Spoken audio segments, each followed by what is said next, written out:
OFW, katulong. Napakababa ng tingin ng iba sa pagiging katulong sa ibang bansa.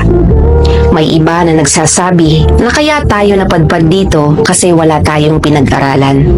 Medyo masakit sa tenga, lalo't yung nagsabi sa atin ay nagtapos ng college at may trabaho sa Pinas. Pero take note, hindi lahat ng katulong dito sa ibang bansa ay walang pinag-aralan. Maraming nagtapos sa kani-kanilang course pero ito ang pinili nila na trabaho. Bakit? Kasi mas sapat ang sahod.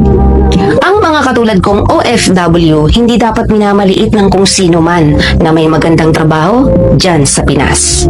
May pinag-aralan kayo, dapat alam nyo kung ano ang halaga namin sa bansa. Ano nga ba? Milyon kaming mga OFW na isa sa nagpapayaman sa bansa natin. Hindi man ako nakapagtapos o yung tingin ng iba na wala akong pinag-aralan, at least alam ko yung halaga ng pagiging OFW dito sa ibang bansa. Real talk.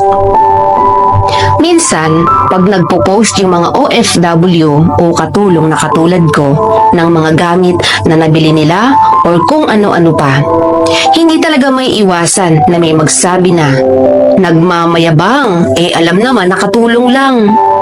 Deserve naming ipagmayabang kung ano ang meron kami. Bakit? Unang-una, pinaghirapan namin yon. Pangalawa, hindi namin hiningi sa kahit na kanino yung mga bagay na pinopost or pinagyayabang namin.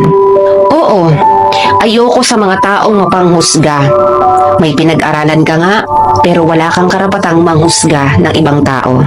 Dapat pag nakikita mo yung taong mas mababa sa'yo, dapat magpasalamat ka pa nga kasi andyan ka sa lugar mo at wala sa lugar namin na mga OFW na minamaliit mo.